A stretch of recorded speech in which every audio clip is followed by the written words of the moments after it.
Gentlemen, boys and girls, welcome to another version of Big Sam and Nephews. Big Sam and Nephews is sponsored by My Guy Market at 504 East Belmont Avenue in good old Fresno, California.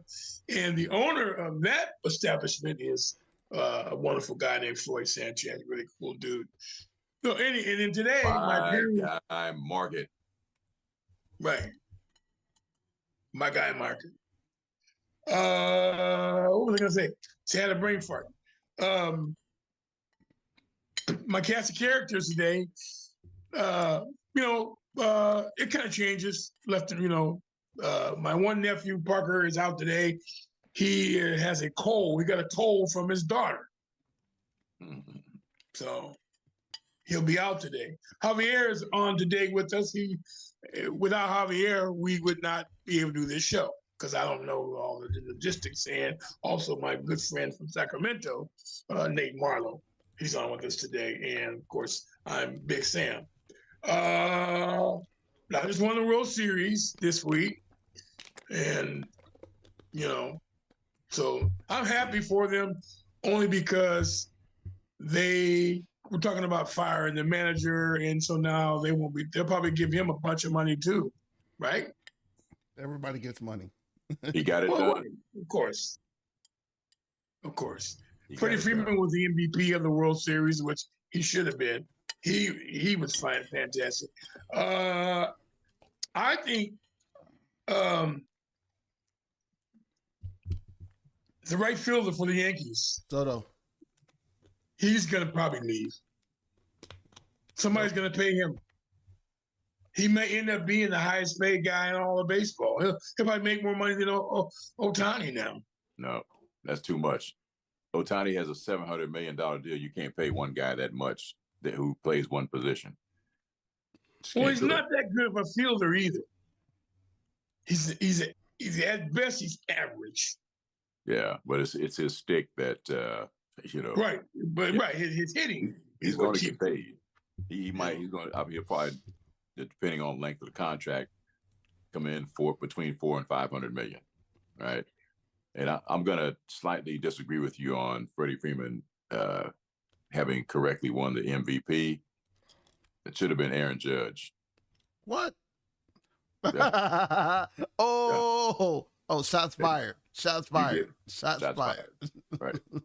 I love the guy. Good dude from the Fresno area. Oh, shots fired. Yeah. He didn't show up, man, when you wanted him to. Right. That was a little disheartening to see that, where it looked like he was just the weight was on him. That's what it looked like. It looked like the weight of the series was on him. He didn't come through. Right. I mean, that's simple as that. He just didn't come through, and people were expecting more from him. He got down during the season, but not so much, And that's not that uncommon, because playoff time, you're facing a bunch of tough pitching stats. You just, they all have, above average to fantastic pitching. That's why that's one of the reasons. That's half of the reason that they're in the playoffs. You know.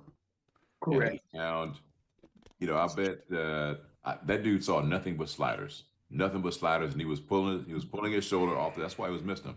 He was pulling off of them as if he was going to hit a fastball to left field, and he was missing them by a couple of inches, up or down.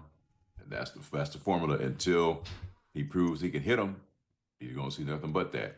And he just, the majority of the series, he couldn't get them. My thing was that is definitely true. They pitched him. He didn't adjust to it fast enough, or get a lot of adjustments where he was seeing it. Also, I think that the Yankees, they went with too much analytics, where the analytics was, hey, look, Garrett Cole, he's pitched 78 pitches and it's only the 5th inning. And it's like, dude, like, he's killing. He was unhittable. In that especially that what was that game 4 or something like that, game 3 or 4, whatever. I mean, he was unhittable, and they took him out and went to the bullpen too early. So he went to the bullpen for the last 4 innings, That was and game 1, yeah, and got destroyed. I mean, got destroyed, and that was it. And I think, like, I hate to say it, like Boone, man, he blew that one. Just trying to think about analytics. gave them 2 games. Right. They lost 4-2 or no 4-1. That means it would have been 3-2 Yankees. Right. Right. Yeah. So, and I think, well, maybe Boone blew a little bit, but I think the Yankees were playing scared, man. I saw that inning, 5th inning, I think it was. It was like Little League.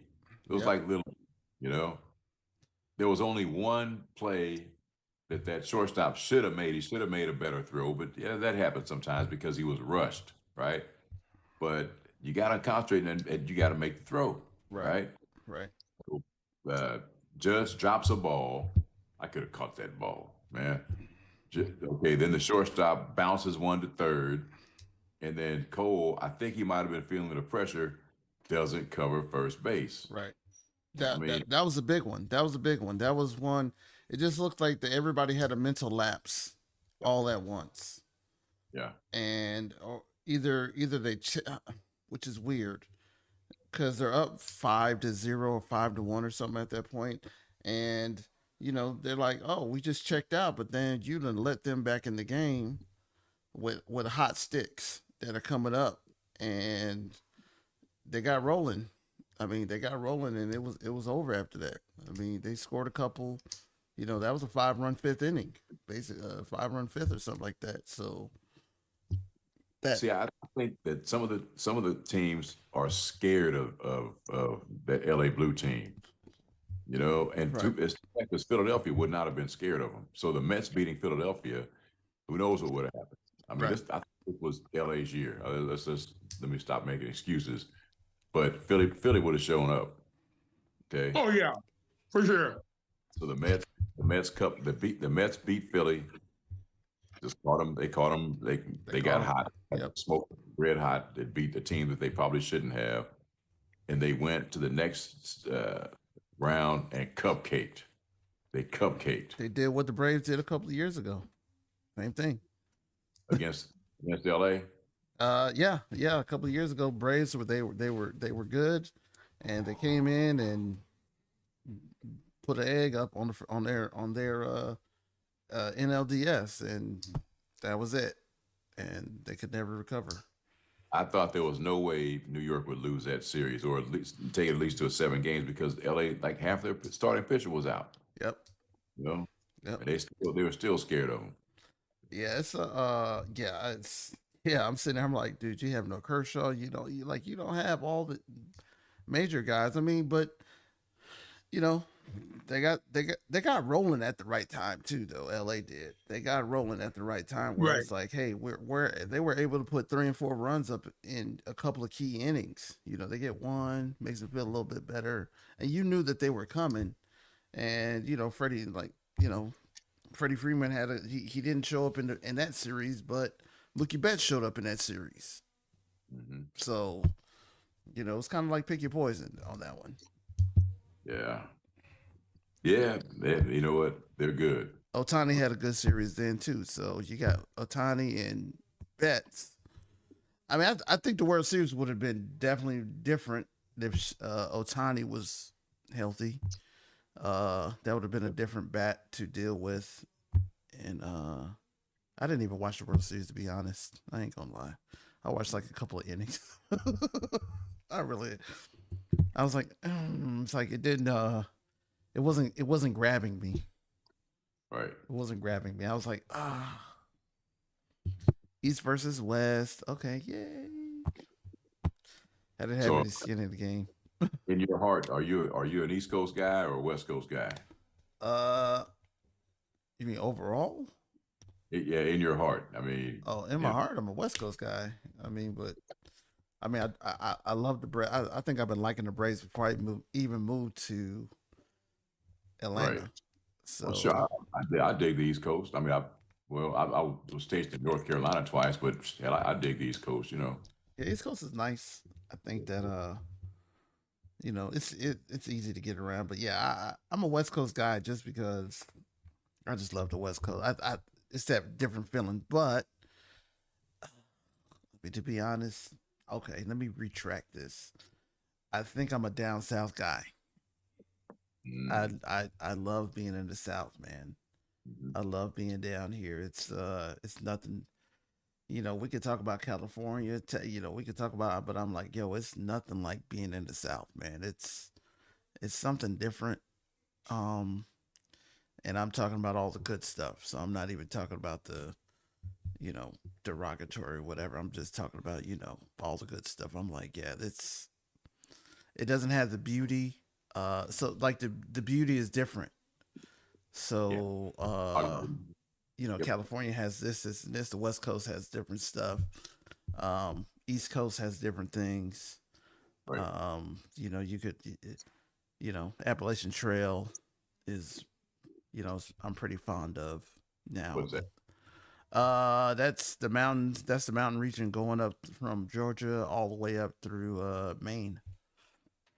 So people actually walk the Appalachian Trail. It takes like 7 months, but people actually do it. I meet people. So where I live like 30 minutes from the base of the Appalachian Trail, and so that's kind of, so you always see people hiking, and people really take this trip seriously. So it's pretty cool. It's pretty cool. Nice. Nice. Yeah, it sounds to me like you have an appreciation for different types of topographical beauty, and you appreciate it all. Right. Right. I'm with you. I mean, I love the mountains. I love Colorado. But I'm like, I think here, yeah, like you could go to Tennessee, man, and just, hey, man, there's a big gorge over here, and kind of hang out in the gorge. And they actually, there's a place up here by me.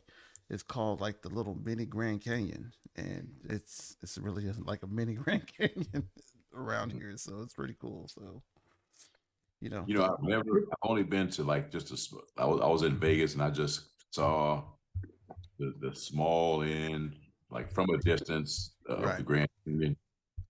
Yeah.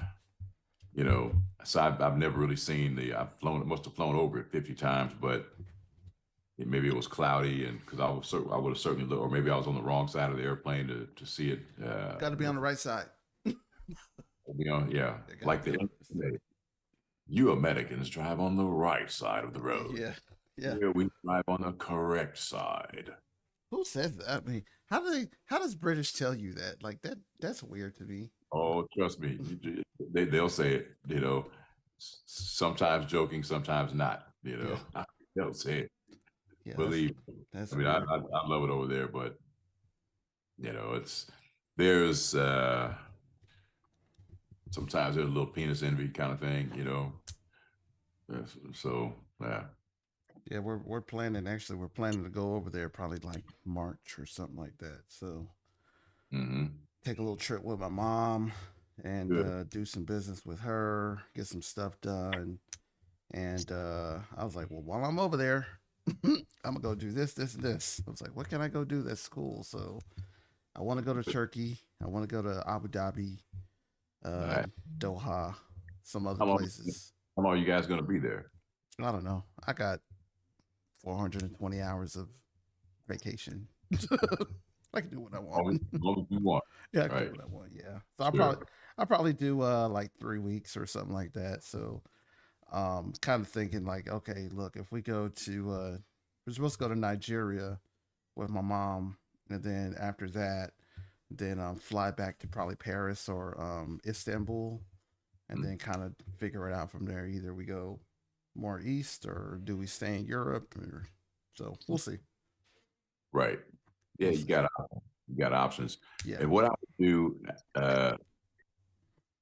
I would like Google places to see, tourist sites. Yep. I mean, if you're going to go to 3 or 4 different places and be there, it's like 420 hours, so that's like 20 days, around 3 weeks or so. Yep. So you know, better to go there with a plan. Okay, I want to see this. Oh, I've always wanted to see this since I was a kid, and I want to see this and this and this. And I've never heard about that, but it seems interesting. That way, you have it all. You have it mapped out, and you can kind of, do 3 or 4 things per day, right? Mm-hmm. And that's how you get the bang for the buck and see the most because there's not a worse feeling in the world. Well, actually, there is when you talk to your girlfriend and you're not sure how things are going. But anyway, Yeah. uh, that's another story. But um, to imagine going somewhere and coming back, and then you're watching YouTube or see something on TV, or somebody says, "Hey, did you go see this?" Oh no, what's that? Kidding me? I would have gone. It's too late now. So Yeah. I looked at some stuff and I was like, what's some hot stuff that I would like to see in Paris. You know what I'm saying? I always wanted to go see the Eiffel Tower. That's a good thing. The Louvre. A lot of the museums. Moulin Rouge. Yeah, well, yeah. And then I was like, what else is there to do? Because there's all this other time. Then what else is there to do? Like the locals do. What is there to see? Um, the locals a lot of times like you've been to New York, a Yeah, lot of the locals they hate tourist season. It's like they don't go to Manhattan until clear the tourist out kind of thing, basically. and a lot of times they, you know, I mean, if you ask, Joe Sixpack New York, when's the last time you went to the Empire State Building? Uh, why the hell do I want to go there? It's Yeah, just a that's stupid. Yeah, I don't go down there. we do the same thing out here. We Yeah, do California. Never been to Yosemite, or we got trees right here in Sacramento. Why would I go to Yosemite? So we do the same thing. that's kind of you. Well, that's like when I lived in Minnesota, like the Mall of America. People would say people come from all over the world to Loved it. come to the Mall of America. Right. But me, I just don't like the Mall of America at all. I try to stay away from. When my daughter lived with me, I was there every year, but shopping with her. But I would just sit down and give her the credit card and go spend the money, get all your school supplies, and then we're done. Man, you're a great father. Absolutely. Can you be my uncle? I need school supplies. Well, I just know. Well, she knew what she needed to get. Right. She needed a backpack. Every year's a backpack, school supplies, and all that stuff. And of course, she's high maintenance, so it's like, oh Lord. I know. So when you're with the child Yeah. that was raised, her mother was high maintenance, so of course she is going to be high maintenance too. That's where she got it from. She's still high maintenance. So it's all good. You know what the big thing to me about the Mall of America was? One guess, Sam. I can't go ahead. I don't know.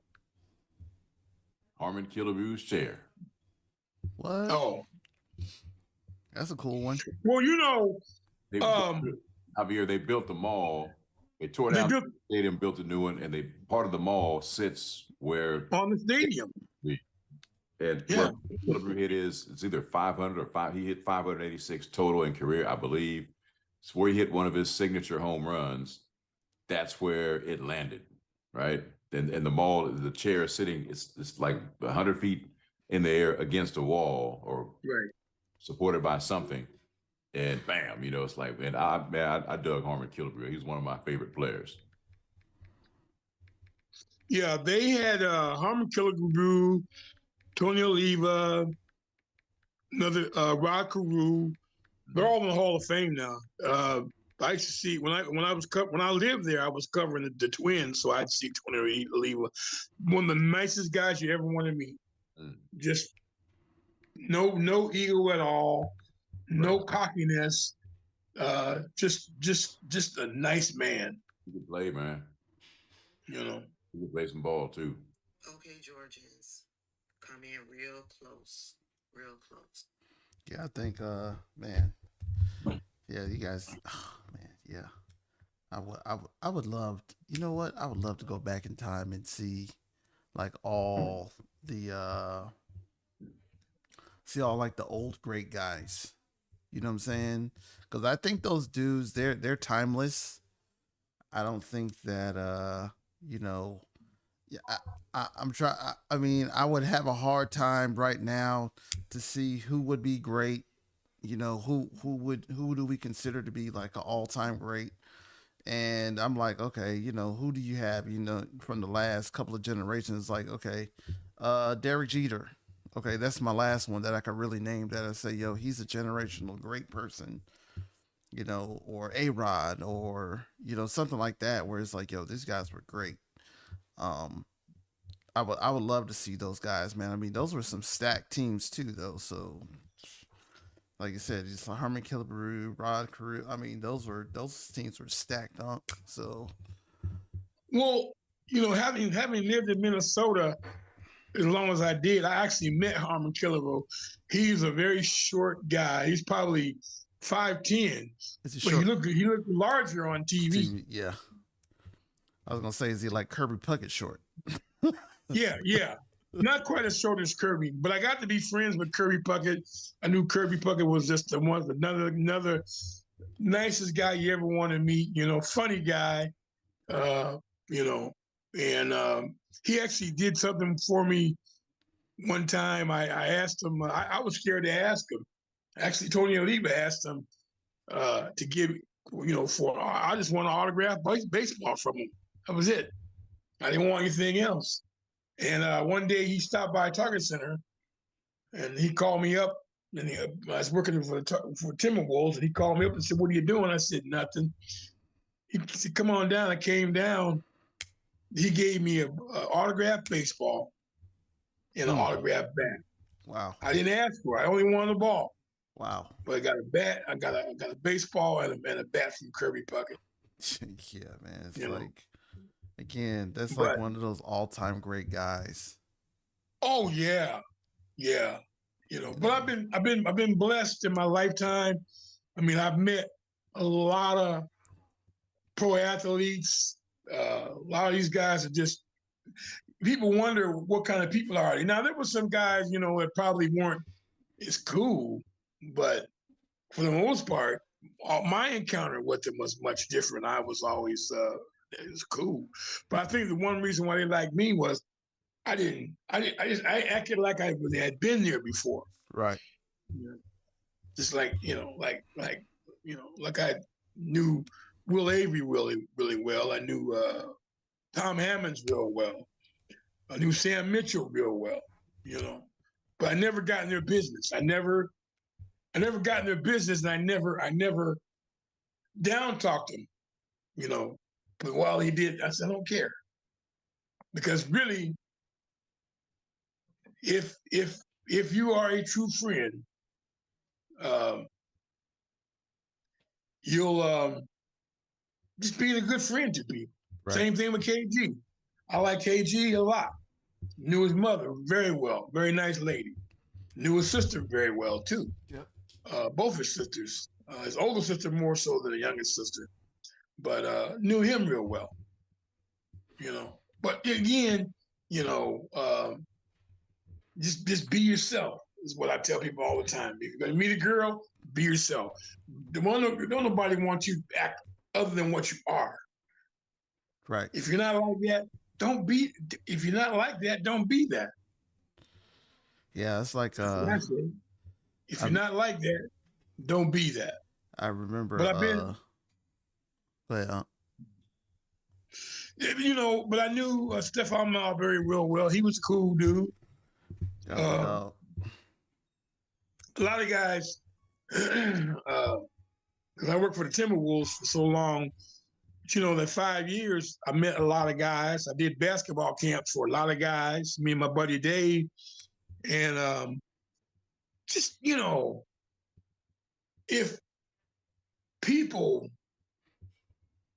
would just be themselves, they'd be a lot further along in life. Yeah. I think they would. Unc, what year did Steph come to Sam's camp? You remember that? Oh, that might have been in the 90s. Yeah. He was no. He was second or third year. For Timberwolves that in was, '95, and I worked till 2000. So it was between '95 and 2000. yeah, I think it was like his second or third year in the league. I Yeah, think, yeah, I think it was, yeah, because I'm so he. But you remember, so I knew Steph from basketball here in Atlanta, right? Remember, right. and so I don't think you. So he comes in. It was like, "Yo, what's up?" And my uncle was like, "Yeah, man, it's my nephew," and it was just funny. He's like, "Yo, that's your uncle." I was like, it's always funny when you see people and it's like, "That's your uncle." I'm like, "Yeah, man." I was like, "Small world, right?" And so it's always funny to see those things and I never like Travis bad. Like I was really, really good friends with Travis and Drew Berry at all the Georgia Tech teams. So Right. I was never in awe. You know what I'm saying? Like even being around like Akeem Olajuwon for all those years in Houston, going to all the games and being around Kenny Smith, Sam Cassell, being around all these guys playing. I was never in awe. I was just like at first I was like, "Yo, that's Akeem Olajuwon," but after like a week or two, it was like, "Hey, Akeem, how you doing? Hey, Sam, how's it going? Hey, what's up, man? You guys are good." And as a young kid, that which is probably harder to do as a young child than as an adult. I think as an adult you can kind of maneuver differently, but as a kid, it's like, yo, like, hey, I'm hanging out at Akeem Olajuwon's house playing basketball, or Well, I think it's just my own opinion. I think that people kind of have their own perceived notions about how they are, how they perceive them as they are, and right. how they really are is totally different from how they're perceived. Oh yeah, oh yeah, oh yeah. I mean, I think like living in LA, you I think living in LA kind of made me a little bit different because you see these people as normal people. I never saw them as a movie star or a star cheerleader or a football player. It's very hard for me to get starstruck. I'll tell you that. It's very hard for me to get starstruck. But I think that can happen in several different ways, Sam. I'll give you two examples. Chuck Barkley. I bet Chuck is at his house in real life like he is on TV. Oh yeah.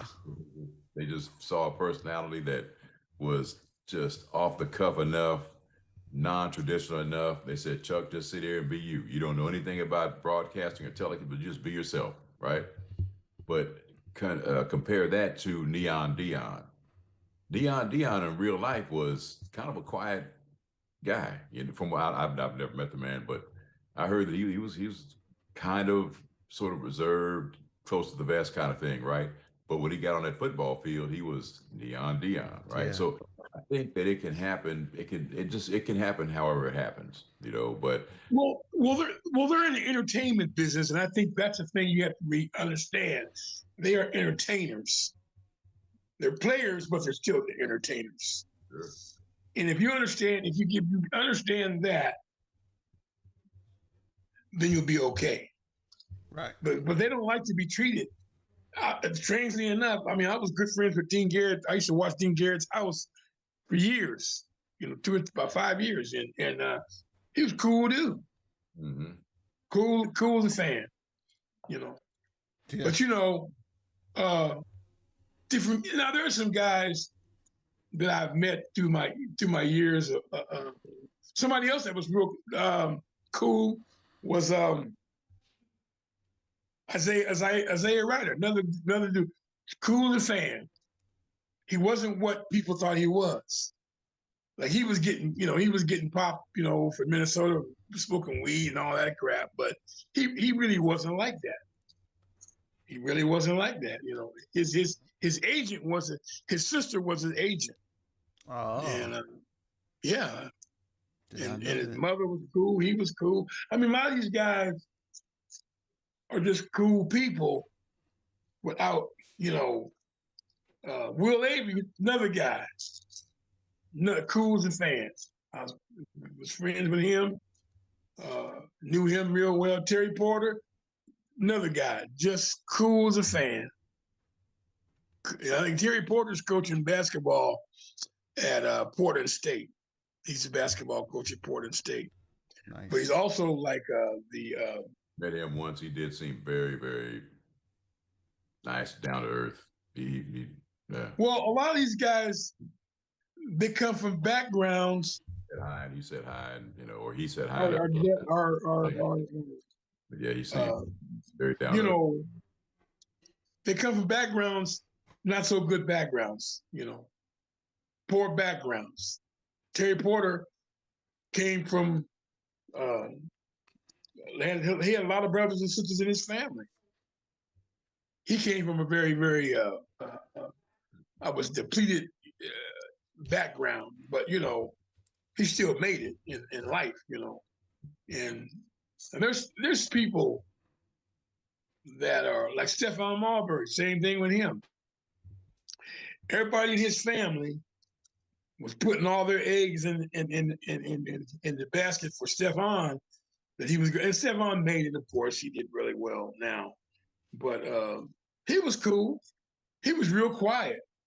He was really quiet dude. He didn't really say a lot. Yeah, right. Yeah, super quiet. Like you had to. I mean, I remember just being around. I knew who he was from high school, but you get to you only see him from afar, maybe one or two camps or whatever, and then you kind of you're from afar, and then you kind of get to know him. I mean, yeah, super. He was always to himself a little bit. I mean, hell, who else was like that? Chris Bosh, and oh man, what's the guy? What's the kid? What's the other kid? What was the point guard for that Georgia Tech team? You know who it is. Shoot, Chris Bosh and it's slipping my mind. But they were both like that too, though. Really quiet.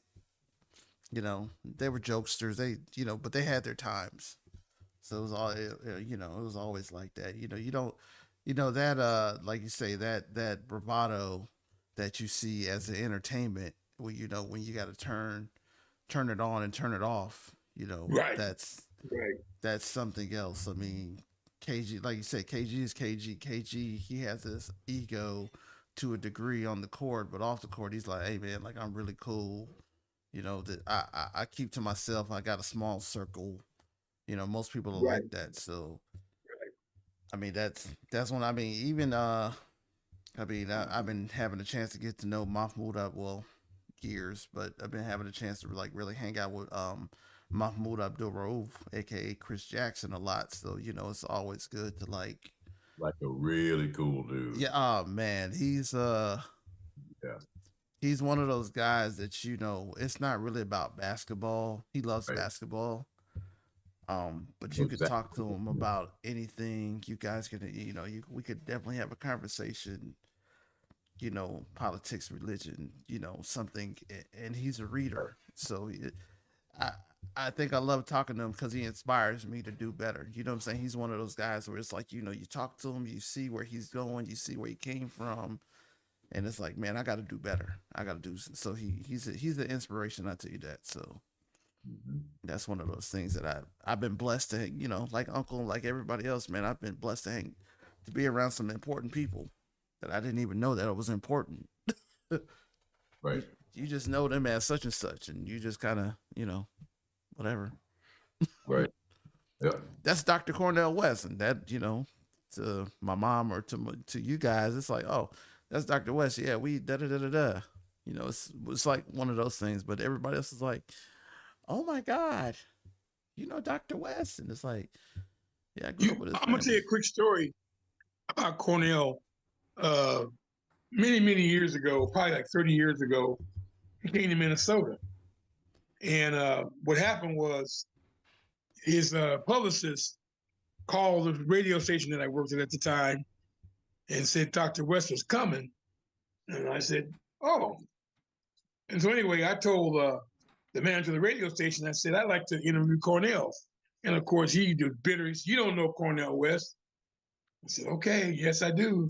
But a good friend of mine that worked there said, don't worry about it. I'll take care of it. So he took care of it for me. Cornell, I went to the bathroom, came back. Cornell came in. He said, Sam Williams. I said, yeah, how you doing, Dr. West? He said, man, he got on his knees like, I said, don't get up, stop it. It's not that big of a deal, you know. He said, I haven't seen. I said, I know. I said, I'm here in Minnesota. He said, wow. So he invited me. The social workers of Minnesota, state of Minnesota, in the Twin Cities, they invited him to come speak. So he gave me a ticket to come, or he left me a ticket, I should say. And of course, I came. It was really cold. Man, it was cold. I mean, it was really, really cold. It was right down the road from where I lived at the time. And I went there, and then of course, the woman said I wasn't on the list. I said, yeah, I am. I know I am. So I looked at the list, and I saw my name upside down. I said, my list is right there. My name's right there. Just kind of, being all kind of nasty. It's like, it ain't that big of a deal. So anyway, I went to they had a lot of food, catered food. And I went in there and I was eating, just being quiet, minding my own business. And this woman that was on the city council, black woman that was on the city council at the time, her husband was like, he was okay, dude. But he was kind of like, he was a photographer.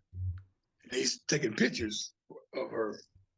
And, I was like, she said, what are you doing here? I said, well, I just came to see a friend. That's all I said. I didn't say anything else. So anyway, Cornell goes on and on. So then he says, out of the blue, he said, I got an old friend here, a very, very old friend. Back, because I knew Cornell. Me and Sandra knew Cornell when Cornell got kicked out of Camellia School. He ended up going to Earl Warren. And then Cornell ended up, he was in an accelerated class, same year as your mother. Your mother, they were in class together. They used to compete. I mean, they were wizards. I mean, they were much smarter than me. But anyway, I heard he was a pretty mean baseball pitcher too. Oh my God, yeah, we used to. Me and Gregory were talking about. They used to play baseball. Gregory's birthday was yesterday or today. Yeah. Yeah. And Verner's birthday is coming up Tuesday. Yeah. Okay. All right. Yeah. But Cornell was, they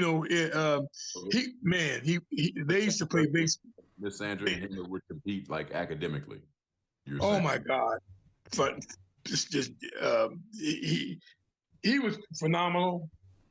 But what happened was they used to play Glen Elders Little League. Started out at Maxburg Park in the flats where I grew up. But I didn't play baseball for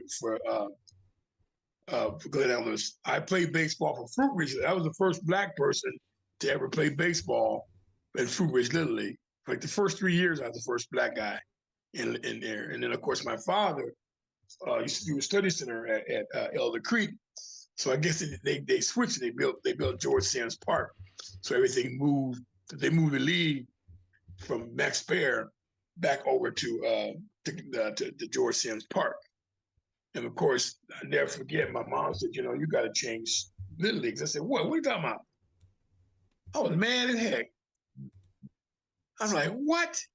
I was like 4 years I had already played Little League in Fruit Ridge. And then my last year when I turned 12 was when I had to go play for, my father was coaching a team. And I guess my mother said, no, you got to go where your dad is. So I ended up playing my last year for Little League baseball for George Sims Little League, Elder Creek League or whatever it was. And that was it. But where's the Max Baer Park at? I should know this, shouldn't I? It's in the flats. Is it by the old house or what? Is that? It's by the old house. Oh, that's the one down the street. Oh, that's the one down the street. Yeah. See, I don't know none of the names. We're just like, we're going to the park. Okay, I got you. Right. Yeah, I used to just hang out there. I mean, literally, I would hang out there because I just loved. We played. Sometimes we play 3 sports in one day. We start out playing. We play baseball, first, and then we get tired of that. and then we played football about midday, 2 o'clock or whatever, and then at nighttime we play basketball at night. Sounds about right. And that's what we do, But everybody, everybody knew everybody. You didn't take time to play video games?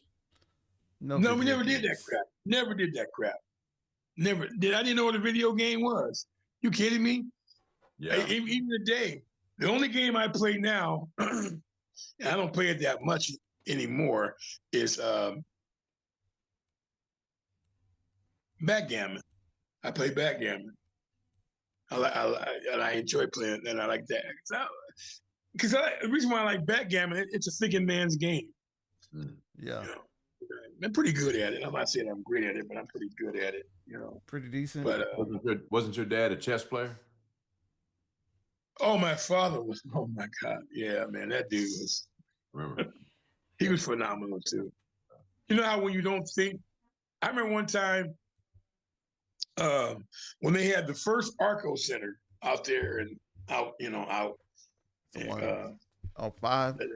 The very first one. The very first one. And I never forget. I went to watch Eddie Murphy, me and this Caucasian guy when we were friends. Matter of fact, the guy went to Sacramento High School. I don't know how we were friends, but we were buddies, and so I ended up going with him. So he invited me to go. So anyway, we went to the Arco. He has a different complexion. Shoot. Yeah. That's all good. What's the guy's name? Because I went to Sac. I can't remember his name. I just know, but I'll tell you what he did. He had a landscaping business that was doing pretty good landscaping business. But anyway, we went to the Arco Arena, and of course this young lady was usher. She seated us in our seats, and then she turned around. She said, "Hey, is your name Sam Williams?" I said, "Yeah." She goes, "Man, my father had got her a job at was among J.C. Penney's or Sears, one of those two stores, and she had been working there a while, and she said that she made supervisor." I said, "Well, good for you." But my point is that you don't really think that your dad is the SHIT. He just figured you're just your dad, and that's it. But as I got older, I was like, "Oh man, this dude what?" But he was smart. He was well respected too. Oh my God, yeah. Very, very nice man. Another guy, just probably, I would have to say that my dad and my brother Gregory are probably two of the nicest people that I know. Much nicer than me. They're nice. They're nice. I mean, I'm nice too, but they're just nice people. When you meet them, they're just down to earth people. Yeah. He started out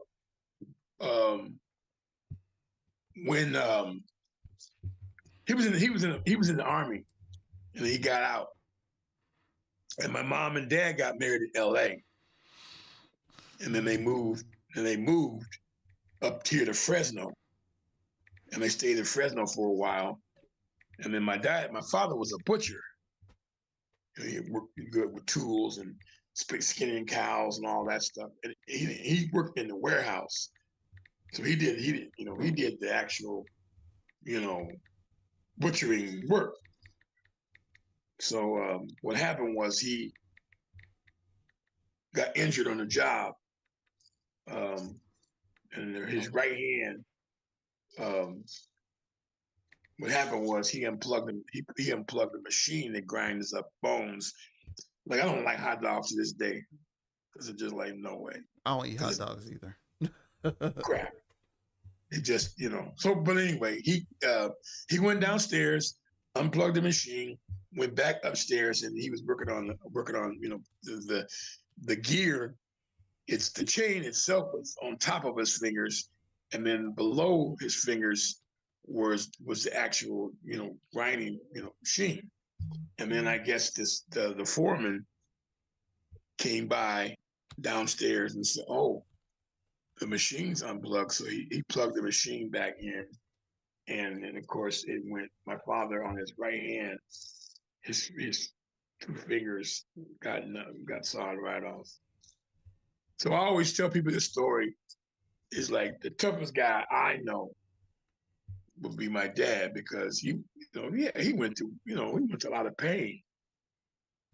And then I remember he was going to go back to work for the same company, but his lawyer at the time said, no, we're going to sue. So they sued. Family got some money for it. And then what happened was, the lawyer said, asked my dad, he said, hey, you did some schooling? He said, yeah, he did some schooling, But what happened was they took every able-bodied black boy, all from all down south. They were 17 years old. They put them in the army. They didn't want black people in the army. But then when the Korean War busted out, they needed people. So then anyway, my father went, he got shot. He went all over Europe. He came back, and then they offered him a bus ticket back home to the farm and $100, or $100 and you could stay in LA. So my father chose to stay in LA, and that's where he met my mother. And my mother and my grandmother, they stayed with my great aunt, my grandmother's sister, for a while. And then I guess my dad inquired about my mom situation, and and then my great aunt said, "Oh, she's available," So I guess my mother didn't like him at first, but anyway, she ended up liking him. You know how that goes. I don't like him. Yeah. So then we started a family, and then we weren't born until we moved here to Fresno. All of us, me, my oldest sister Marie, and my other sister Sandra, and myself, we were born in Fresno. I was 2 years old, and then we left, and we came up to Sacramento, and then my dad ended up working at that tallow, that warehouse out there in Florin, California. And then what happened was, when he got hurt, my dad went to school day and night. He took classes in the daytime. He went to City College, went to school day and night. Boom. He was out. He actually had a degree. Ooh, by the time I was in the ninth grade, he had a degree. He got a job working at Oak Ridge Elementary School over there. I don't know if Oak Ridge is still in there or not, but he worked at Oak Ridge Elementary School. Still open. Yeah. And then what happened was, there was a guy named Richie Williams that I no relation. Richie Williams, a basketball player? Yeah. He was bad, man. Oh, he was. Little dude, man, but he was bad. But he knew my dad real well. Right. And then at the time, Richie was coaching at Sac High. So my dad was like, he said, hey, you want to come work for me? So my dad ended up leaving Oak Ridge, and then he went to Sac High. And ironically, he worked there, taught there for a while. And then when I was my last year of high school, 1972, my father switched, and he got in administration portion of it. And then he came over to Hiram Johnson. And he stayed at Hiram Johnson quite a while. And then from there, he retired for like 1 year, but he was like, nah, my dad's a workaholic. He said, nah, I'd just rather work. So he ended up working at the West Campus over there at Hiram Johnson. They turned Peter last name to the West Campus for Hiram Johnson. The best public high school in Sacramento now. That's what? West Campus is the best public high school in Sacramento City Unified School District, no doubt. Wow. Oh yeah. Yeah, I remember Peter Lassen was a junior high school. Yes, I went to PL. Yeah, PL. They used to call it PL, and it's like, Peter Lassen was. I didn't know until I looked it up a couple of years ago. Right. Yeah, they had. My father worked there until he was 86 years old, and then he got sick one day in the parking lot. Because what happened was, my father is bilingual. He could speak Spanish fluently, French fluently, English fluently. And I didn't know that.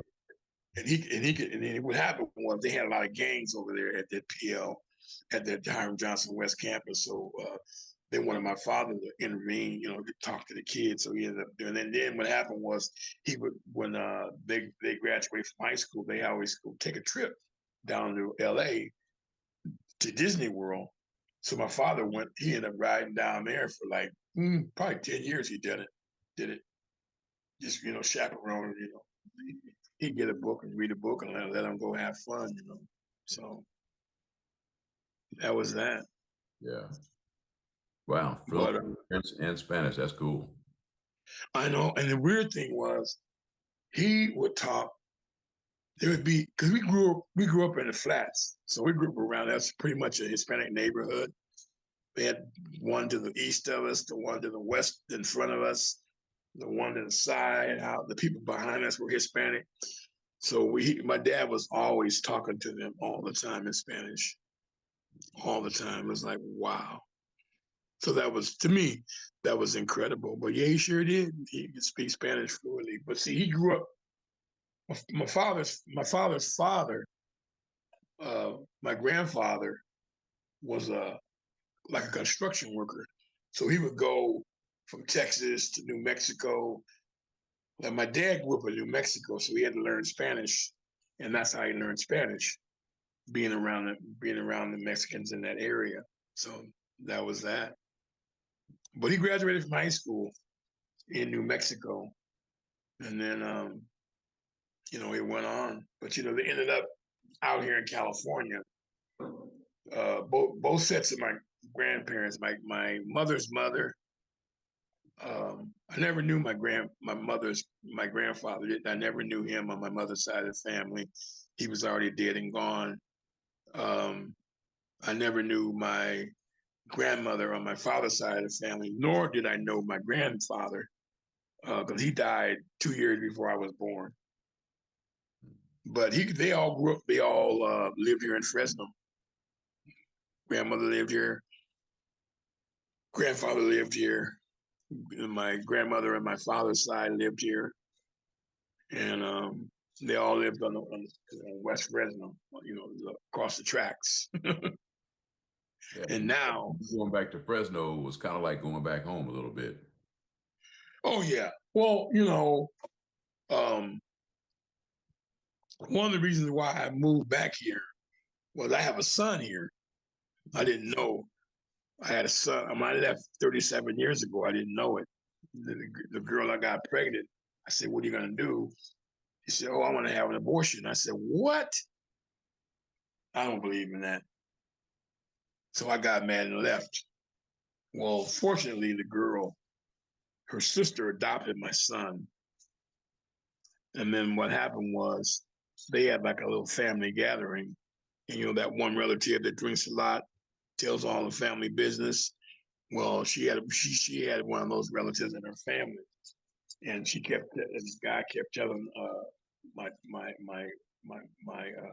son's mother, that's not his dad.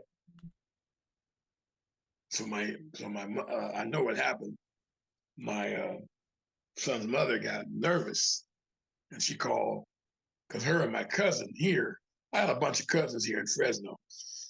So one of my cousins, they all went to school. They went to Edison together, and she called up and said, "Do I know how to get a hold of him?" Me. I said, "Sure." So anyway, my cousin got a hold of me and called me and said, "Oh, you got a son here?" And I said, "Tell him, give him my phone number, have him call me."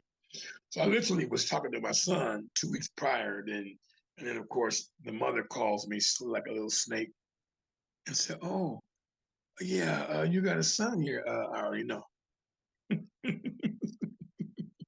So so anyway, I was engaged to be married 3.5 years ago. I And remember. then we were home from church. And the woman that I was engaged to said she didn't want to get married. I said, "Are you sure?" She said, "Yeah." I said, "No problem." So my mind got to work and I said, "You know what? I'm out of here. I'm going home. I'm going to go back to California." So I had been working at my job, the job I worked in Minnesota. I'd been on that job for like 7 months. And a woman that had been there for 20 years said, "How do you rank?" I said, "What do you mean?" "They're giving you a going away party." I said, "Well, really?" They did. They gave me a little pizza party, But I was likable, But I treated people very well. So I just I had to come back. So and then I came right to Sacramento, and then Melvin Walker Senior is a good friend of mine, so he picked me up from the airport, and then we went to Jim Boy's Tacos, and I went to my aunt's house, and then my aunt can talk. My aunt Deborah Williams, man, she can go worse. She can go worse. She can go worse than me. Yes, she can. But she's good people. I love her. She's good people. But anyway, we left. We had left, and then he drove me down here to Fresno. I've been here ever since. And I left. I came last year. I came up there, up there last year. Dr. Williams, PhD. By train. And then I stayed at Melvin's house. And then that's why I remember I called you and was talking to you. And it's cool. But, so I just think sometimes, life just you got to just kind of go with what God, I tried to be fast, so, well, I want to do this. And I was, nope, it's not about what I want to do. It's about what God wants you to do. And I have to emphasize that handily, because I had to tell myself, I said, Sam Williams, you better slow down. So once I slowed down, started taking it all in and just going along and doing what God wanted me to do rather than what I wanted to do. I'm cool. So, and again, it's not. I'm a believer is what I am. I'm not a religious person. I'm a believer in the Lord. That's what I'm about. And people, they say whatever they want to say, and maybe they say something, maybe they don't. But I just know. I know how I was brought up, and I try to stay true to form. I don't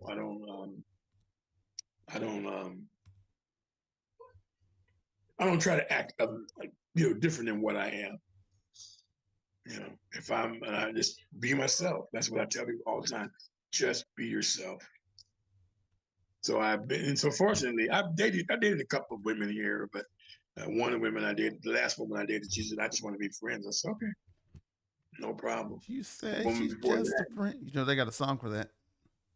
She, I think the last one, I think I was too much man for her. What the heck does that mean? Well, I'm gonna tell you, like I hold the door.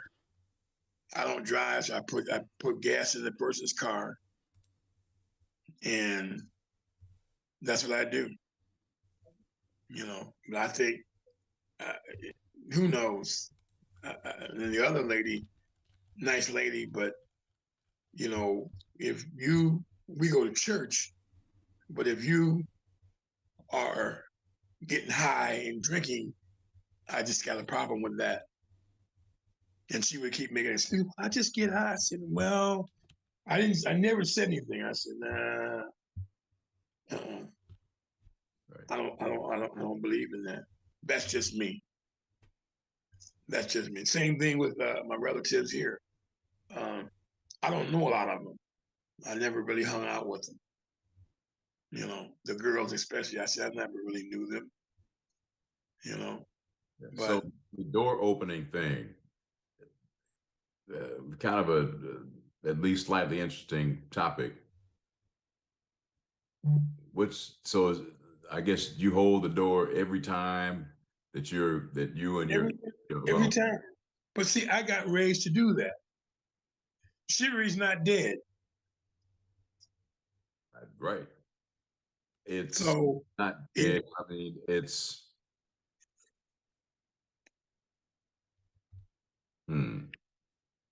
Yeah. So that might have been the reason why. I don't know. Maybe in the 1940s, for instance. But I think a lot of times, you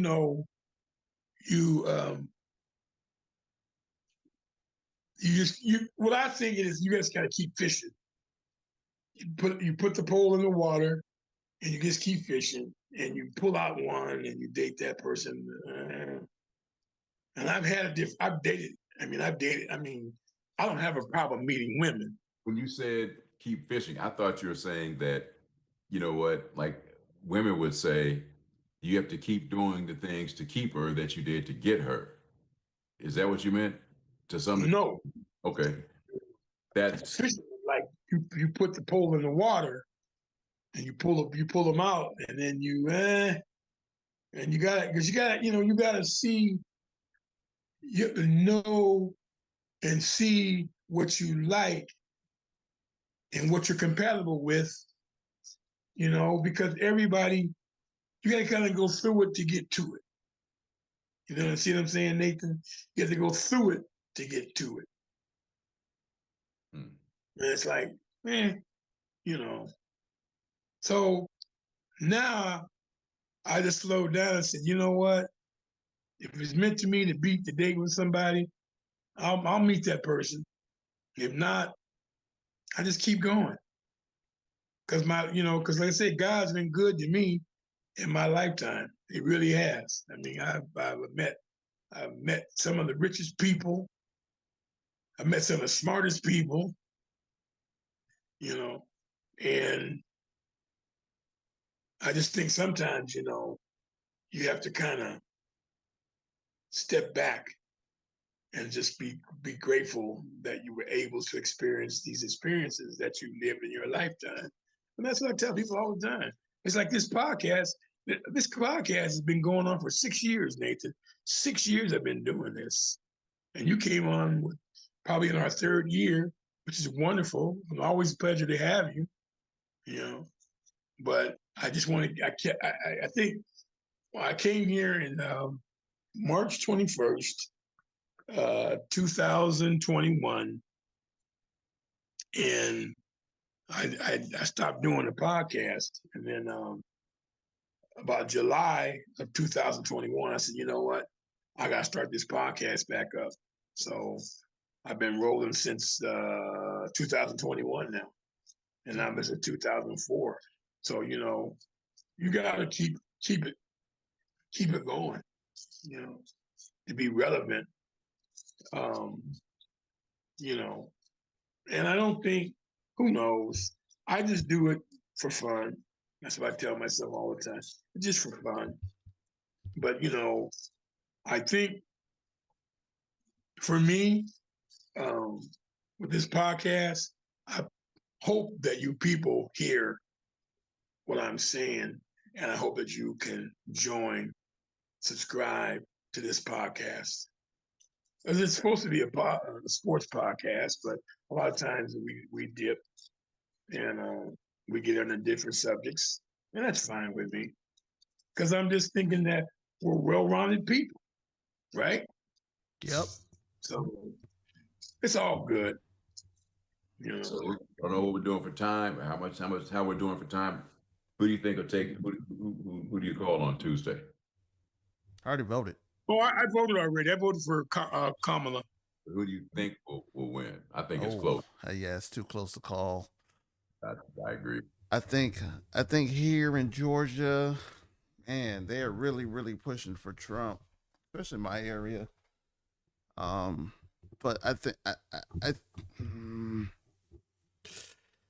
I think it depends on the rural America and what they come up with. And then you have the ones, they're I heard about some people complaining about Jill Stein on the ballot in a lot of different places. She's on the ballot here. And Dr. Cornel West and, man, what's the other girl's name? Something Muhammad. They were on the ballot in my county, but I asked my mom in her county.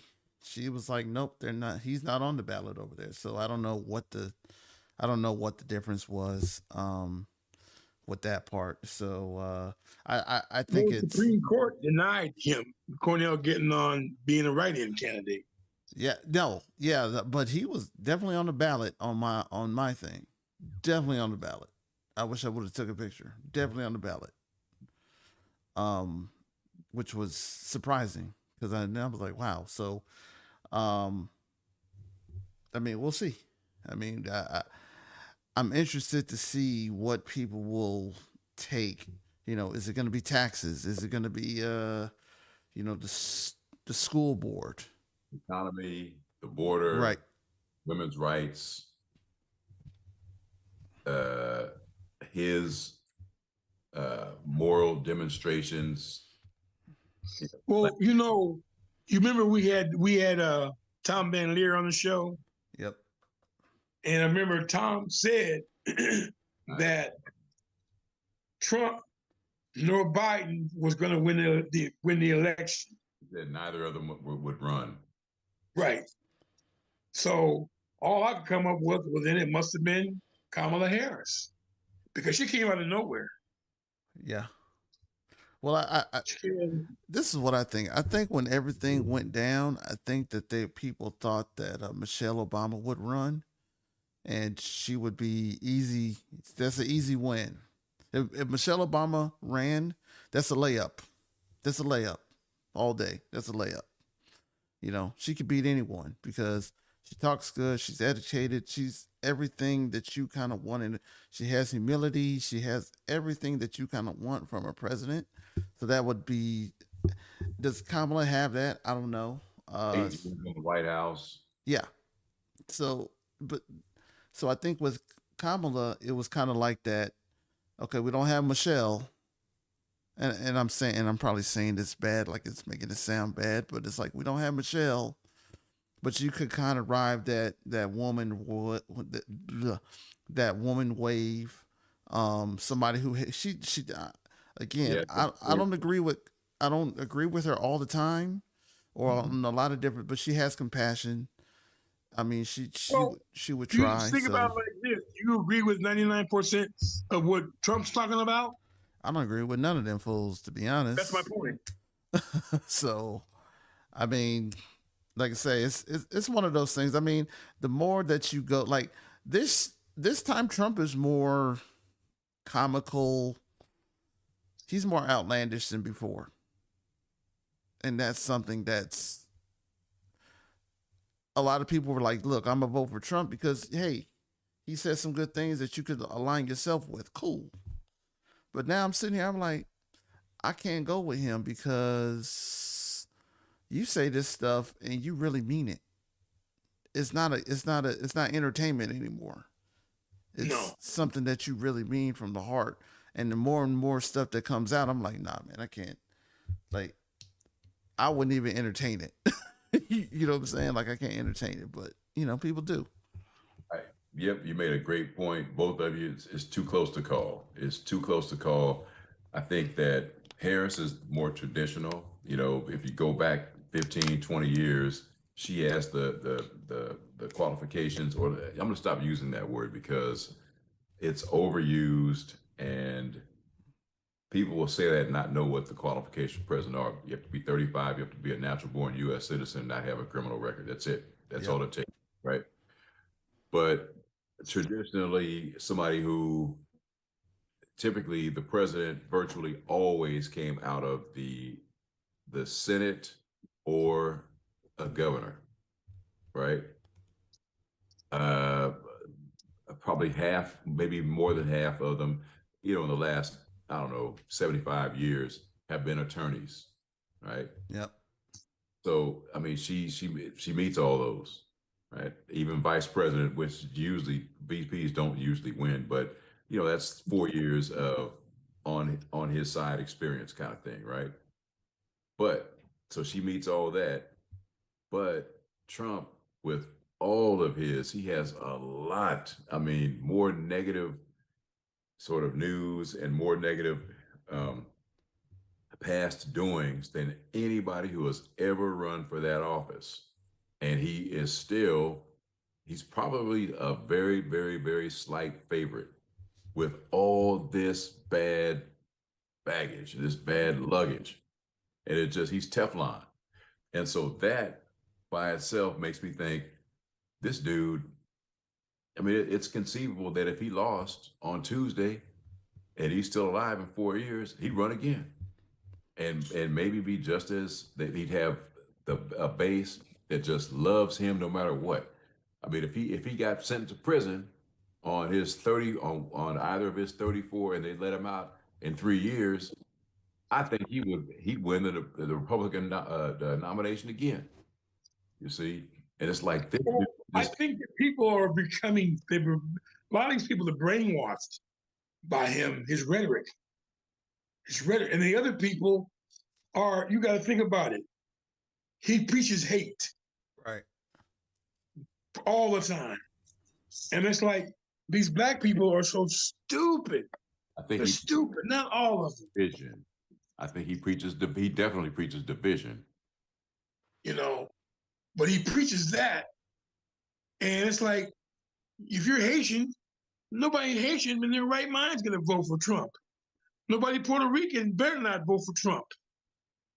He called Puerto Rico a garbage country. And they do it all the time. Yeah. And they do it all the time. No, he didn't say garbage country. That comedian said it. Yeah, the comedian. He said Right. he said it wasn't trying to be like that, but I'm like, bro, but you're on the platform that Trump said something like that before. yeah. When Puerto Rico had the flood, I think it was, he went down there. He was throwing them Paper towels. paper towels. Look how good I am to you. And I was like, what the heck? And he came back. He was back in the States by the time he said that. He said that PR was some kind of something like, it's a trash place, something like that. He said, can we remember? He said, can we trade Greenland for Puerto Rico? Yeah. Look it up. Who said it? Right? Now he would probably come back and say, well, we can't do that. That's a joke or something. But he did say it. I remember. So, but I do know I got some Puerto Rican buddies that stayed in air traffic control. I mean, six figures for the last 30 years. And I asked my buddy, good dude, I won't say his name, but I said, who you is, I don't know, 8 years ago or something, who do you like in the election? He said, who doesn't take my money. So he's talking about low taxes, right? He was talking about Republican. So he would probably, he's Puerto Rican, not from New York. He's from Puerto Rico, right? And he would probably vote for Trump because of the perception of a lower tax rate. Yeah, the tax rate is that tax rate is crazy. I mean, this is just on the federal tax. It's not even talking about the state tax. So, I mean, the thing is, I don't think it's going to make. The thing is, air traffic controllers don't make. I mean, not even 200 grand, right? So Right. it's like, I don't know, 130, maybe 150, and maybe work some overtime and make 170 or something like that. So that's not considered a really high. I mean, you're solidly middle class. Maybe if you save your money, you can buy a house in the upper middle class part of town or whatever. Yep. But Yep. it's not like, I mean, it's not like 500,000. Okay, now you're getting somewhere, kind of thing. Surgeon money or something. Yeah. Anything above 250, man, you got assets. Anything above 250 is over. Like you could have consistently. Yep. You can't take 250 one time. Yeah. When you start making, I mean, I've been close to the almost to 200 a couple of times, and I'm like, oh, that's what it looks like. You know what I'm saying? So I'm like, that's what it looks like, or wow, that's what it feels like. Nah, I really didn't. To be honest, I didn't even know I made that much. I was just like, oh, here goes my taxes, and when you have all your stuff done and I was like, oh, okay. Yeah. I mean, I knew I had I know I had an excess amount of capital per month. I was like, damn, I got $7,000 left in my pocket after all bills is paid. I'm cool. Right. But it's sure. But I think some people, regardless of where they're from, people vote their pocketbooks. Yep. Right. I mean, and not all Puerto Ricans, not all black people, whatever, are going to vote one way. And so this guy, I can't call it because I've never seen anything like this in politics. You know, it's just so easy to get in trouble. It's so easy to for the minds to sway. It's, oh wow, well he said this, and a lot of times it'll be something that is put out by the other side that is, you know, impactful. Because they make those ads to scare people, turn them off and scare them. You know, Yeah. like Right. crazy. Like guns. Guns is the one. She's gonna take your guns away. Um, I mean, one of the things, like I say, one of the things that I'm interested, like I said a couple of weeks ago, I'm interested to see again that Project 2025 is a big talking point, which it should be. That's probably one of the biggest talking points that it should be on the ballot right now. So you talk about, how do you handle Ukraine, Gaza, all these other different wars? How are we going to handle that? And then that Project 2025, but nobody calls them the carpet on it. Nobody knows. I mean, it's a document that he's pushing. It's readily out there, but nobody says, "Hey, look, if you see." I mean, somebody asked him, about California and the school district. Oh well, if you're not teaching what we want you to teach, then we're not going to fund you. The subsidizing of the funding. And okay, and I think one of the guys, he was like, well, if you're in California and you teach, hey, look, in the history book says, hey, look, America was grown on the backs of slaves and blah blah blah blah blah. And I was like, well, that's the truth, but if you teach the truth, then we're not going to subsidize you. So on that one, that I don't agree with Project 2025, I'm like, well, you can't have that, because you don't want to have that subsidy go away, but then they're holding it on. Like, you want this check, you need to do what I say. I mean, they're already doing it. They just do it in a different way. I think the southern region was formed on the backs of slavery. Yeah, yeah. So half the country. I agree with you. I right? mean, most of, I mean, the economics of what it was, what I'm saying, where the economics was really holding America forward, because we're able to import and export, we're able to do other things, we're able to make our own stuff. So that really helped, that really galvanized, America. We were, in a place, everybody was complicit. It is what it is. I mean, I had to stop getting mad. Like you said before, I was like, dude, I don't even get mad on it anymore. Like, yeah, it is what it is. Yeah, our forefathers and our grandparents, they all went through it. Somebody owned them. Is it right? Hell no. But like you say, what can I do to make it better? Right. What can I do to make sure that my family is a trust fund baby? That's my goal. That is my goal. What can I do to make sure my family's a trust fund? My grandkids, I'm gonna have my first grandbaby in a couple of months. So I'm like, what can I do to make sure that that little sucker is a trust fund kid when he gets 30? Who's pregnant in your family? Tia Danielle Carrion, the one that you thought that shouldn't have no kids. Who? Tia. Really? Yep.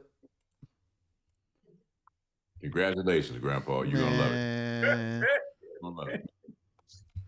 not my baby. Never thought a woman would have me wrapped around her little finger. I know, man. She came over the other day. Right. All right. I'm going to clean this up. Better get out of here. My grandfather does. I want to thank this panel today. Javier was on the day, and then Nate Marlow. Javier lives out in Atlanta. He's one of my nephews. And then Nathan's a long-standing friend of mine. I won't say old. Yeah, old makes it seem like you're old. I'm kind of old. That's all right. Getting old is the alternative. Yeah. And also, I want to thank My Guy Market for sponsoring Big Sam and Nephews. My Guy Market is located at 504 East Belmont Avenue here in good old Fresno, California. I live here in Fresno, California now. And so that's that's one of our sponsors. And actually, My Guy Market is famous for, they have this Checkmate yummy Texas short rib sandwich. Very good, very meaty. very good. The owner of My Guy Market is Floyd Sanchez, and I want to thank Floyd. I didn't have a sandwich this week. I was kind of busy this week, but I'm going to order a sandwich this week, probably turkey. Try that out. Gotta get your turkey. Oh, you're gonna try the turkey sandwich, yeah? Yeah, I'm gonna try the turkey sandwich. But I tell you what, he's got a ground beef sandwich is to die for.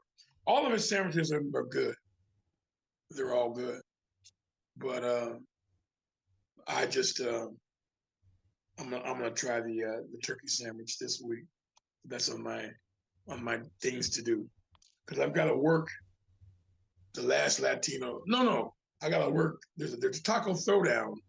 They call it the taco throwdown, and it's an event here at Chachansky Ballpark, which is where I work. I work for Chachansky, and it'll be the last event that I'm going to work, and then I'm going to get on unemployment this month. There's another event after Thanksgiving, but I forgot her name. Some girl that does rap music, but too vulgar for me. So I'm done. After next Saturday, I'll get on unemployment after that for a couple of months. Okay. So that's my plan. But I will continue to eat at My Guy Market, 504 East Belmont Avenue here in Fresno, California. And I want to thank Nathan and Javier for being on the show today. And please subscribe to this podcast. It's a good podcast. Why? Because I'm on it. That's right. Because we're here. Give us some topic suggestions. I would ask. Yeah, give us some topics. Let us know. We'll get back to you. We'll get back to you. And actually, if you want to email me to the public, email me. My email address is williamsbigsam@gmail.com. That's williamsbigsam@gmail.com. You can email me with some questions. Yep. I never thought to put that out there, but now I'm putting it out there now. That's going to be fun. All right. We ready to go? Ready to go. I gotta make some dinner and I got to watch the football. So I will see you all next Sunday, same time. Same bad channel. Who's playing tonight, by the way? Oh, the Colts are up in Minnesota. They're playing Minnesota right now. Colts are up 7-0. Oh, we'll see. Minnesota's about to score, though. There it is. So anyway, we're out of here. Big Sam, Nephews, we'll be back next week. Have a good time. God bless y'all. We'll see you later. Later, Gator. All right, guys.